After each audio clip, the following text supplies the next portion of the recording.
நிக்குது தன்னாலே காதல் ஒன்றுடன் பேச என்னது கண்ணாலே பூத்த மல்லிகை காத்து நிக்குது தன்னாலே காதல் ஒன்றுடன் பேச என்னது கண்ணாலே அந்த காலம் வரும் நேரம் அதன் வாழ்வில் வரும் யோகம் பூத்த மல்லிகை காத்து நிக்குது தன்னாலே காதல் ஒன்றுடன் பேச என்னது கண்ணாலே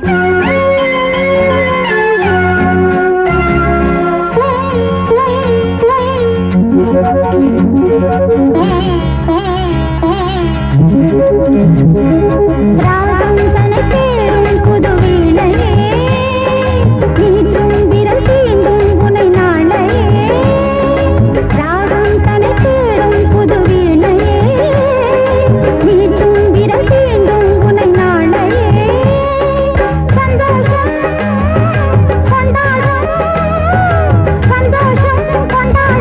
சங்கீதம் நெஞ்சில் சுகம் பாடி தருமே பூத்த மல்லிகை காத்து நிக்குது தன்னாலே காதல் ஒன்றுடன் பேச என்னது கண்ணாலே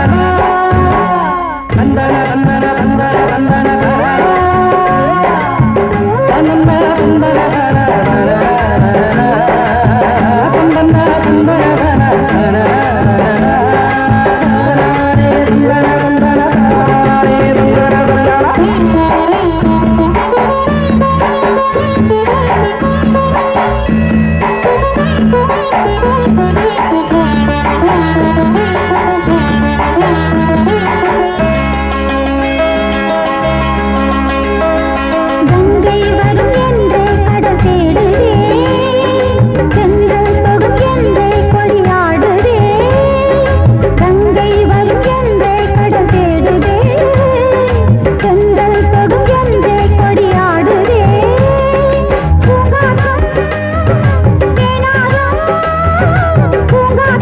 தேனாரும் பெண் பூவை வாழில் திருநாளில் வருமே பூத்த மல்லிகை காத்து நிக்குது தன்னாலே காதல் ஒன்றுடன் பேச என்னது கண்ணாலே அந்த காலம் வரும் நேரம் அதன் வாழ்வில் வரும் யோகம் பூத்த மல்லிகை காத்து நிக்குது தன்னாலே காதல் ஒன்றுடன் பேச என்னது கண்ணாலே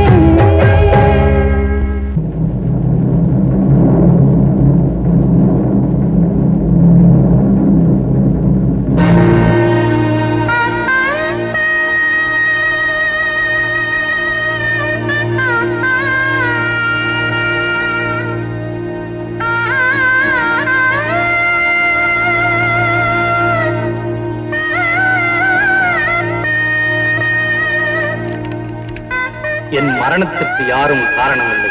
மகனே, உன் உயிரை மீட்டு ஒரு தந்தைக்குரிய கடமையை செய்து விட்டேன். ஆனால் இந்த நாடு எனக்கு அளித்த கௌரவத்தை விட்டுவிட்டேன். இனியும் நான் உயிர் வாழ விரும்பவில்லை. எனது கடைசி ஆசை என் அஸ்தியை அந்த கிணற்றில் கரைத்து விடவும். ஜெய் ஹிந்த். சுபாஷ் சுந்தரமூர்த்தி.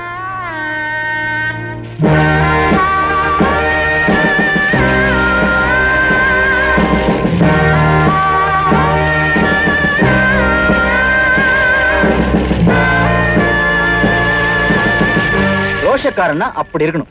என்ன சொல்றீங்களா? உனக்குதான் சம்பந்தமே இல்லையே. அந்த சுந்தரமூர்த்தியை சொல்றேன். தற்கொலை பண்ணிட்டு செத்து போயிட்டார் பத்தியா?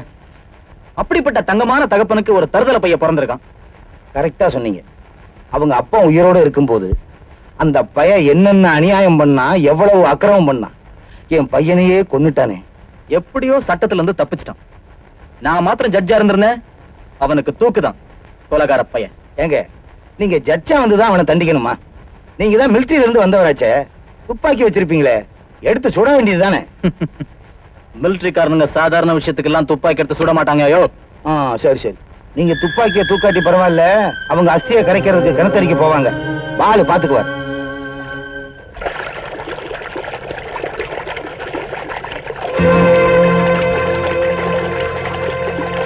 வாங்கடா காலி பசங்க, எங்க வந்தீங்க? எங்க அப்பாவோட அஸ்திய கிணத்துல கரைக்க வந்திருக்கோம். இப்ப இது ஏன் கிணறுடா? கிணறு எங்களுக்கு வேண்டாங்க, அதை நீங்களே வச்சுக்கோங்க. நாங்க அஸ்தியை மட்டும் கரைச்சிட்டு போறோம். அந்த சாம்பலை இங்க கரைக்க கூடாதுங்கிறதுக்காக தான் சொல்றேன். இந்த பாருங்க, இதுல உங்களுக்கு லாபமும் இல்ல நஷ்டமும் இல்ல. வீணா ஏன் தடுக்கிறீங்க? எனக்கே நியாயம் சொல்ல வந்துட்டியா? ஒழுங்கா மரியாதையா எல்லாரும் போயிடுங்க, இல்ல உத வாங்குவீங்க. நாங்க அஸ்தியத்தான் கரைக்க வந்தோம், குஸ்தி போட வரலீங்க. வாய மூடுறா, வாய மூடுறா, வாய மூடுறா, வாய மூடுறா. செருப்பால் அடிப்பம் படவா. டேய், என்னடா பாத்துக்கிட்டு நிக்கிறீங்க? அடிச்சு நொறுக்குங்கடா.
என்ன பசங்க பாத்தீங்களா?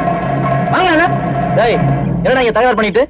வாசு தம்பி, இந்த கிணத்தை நான் விலைக்கு வாங்கி இருக்கிறேன். அஸ்தியை கரைக்க வேண்டாம்னு சொல்றேன், இவனுக்கு கேட்க மாட்டேங்கிறாங்க. என்னடா நியாயம்? எல்லாம் நீங்க வச்ச சட்டமா? ஊருக்குள்ள என்ன வேணா பண்ணலாம் வச்சிட்டு இருக்கீங்களா? இடத்துக்கு சொந்தக்காரன் வேண்டாம் சொன்னா உடனே போக வேண்டியதானே? மரியாதையா சொல்றேன், எல்லாம் போயிடுங்க, இல்ல போலீஸ கூட்டி வந்து லாரியில ஏத்திட்டு போயிடுவேன். சரி விடுங்க தம்பி, அவங்க அப்பா அஸ்தியானே கரைச்சா கரைச்சிட்டு போட்டோம். அஸ்தானா போங்கப்பா, போங்கப்பா, போங்கண்ணா.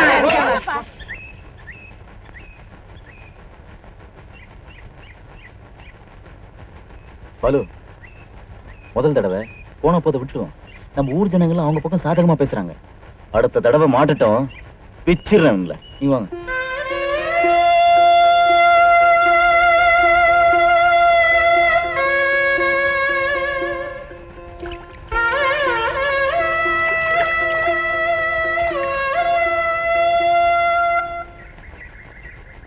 கவலைப்படாதீங்க, கஷ்டம் வந்தா தொடர்ந்து வரும்னு சொல்லுவாங்க.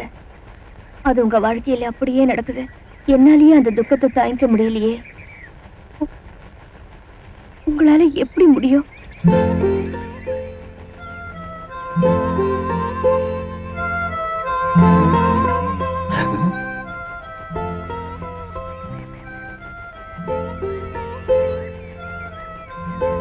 ஐயோ,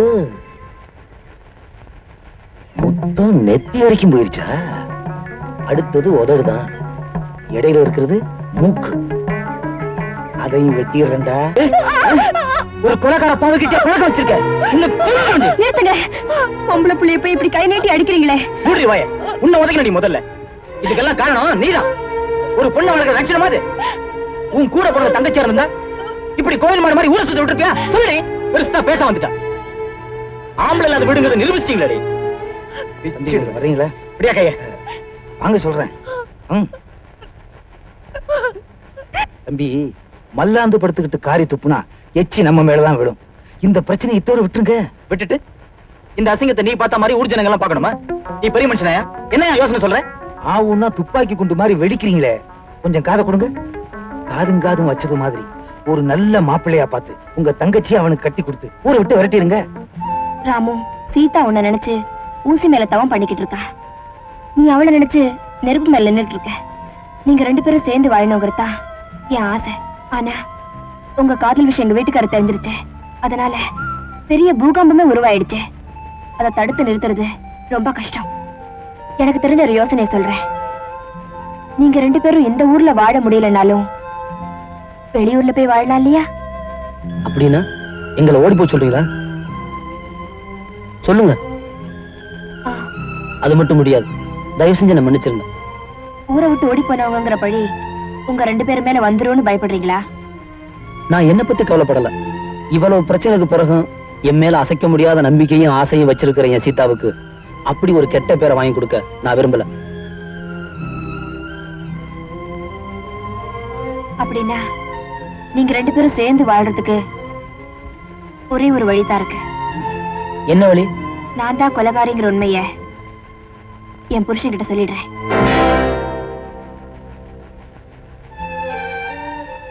இந்த பாருங்க, நீங்க பூவும் பொட்டுமா இருக்கணுங்கிறதா என் விருப்பம். உங்க தாலிக்கு சோதனை வேதனை வந்து நாங்க சந்தோஷப்படுறதை விட எங்களுக்கு ஏற்படுற சோதனையில நாங்களே தாங்கிக்கிறோம்.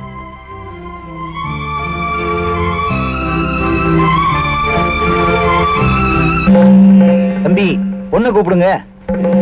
ஏங்க, உங்களுக்கு தான் 7 வயசுல ஒரு பையன் இருக்கானே, சின்ன பாப்பாவையும் இப்பவே பேசி முடிச்சிருவோமா? முடிச்சிடுவோம். நமக்கு தான் வரிசையா இருக்காங்களே. இதே வேலையா இருந்திருக்கீங்க. காஃபி எடுத்துக்கோமா. மீனா, காஃபி எடுத்து கொடுறே.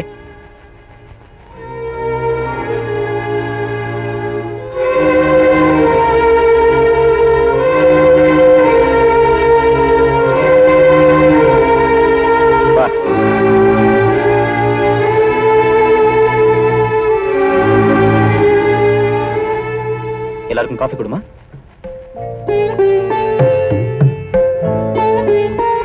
குடிச்சு உடம்ப தேத்திக்குங்க. வீட்டுல தான் நிறைய வேலை இருக்கு.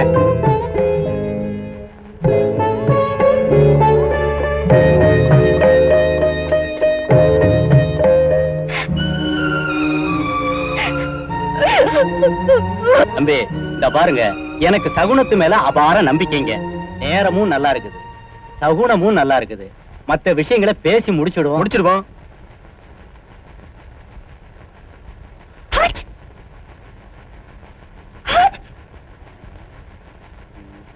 இந்த பொண்ணு நமக்கு வேணாம். எந்திரடி. ஏங்க? வீட்டுக்காரமா தும்மிட்டாங்க. சகுனமே சரியில்லை. அதுக்காக தும்மல் வந்தா தும்மாமலா இருப்பாங்க? உங்க பையனுக்கு பொண்ணு எடுக்கணும்னா மூக்கே இல்லாத இடத்துல எடுக்கணும். இந்த கதையெல்லாம் வேணாம். நீ வாடி. சரி, வேற இடம் பாப்போம்.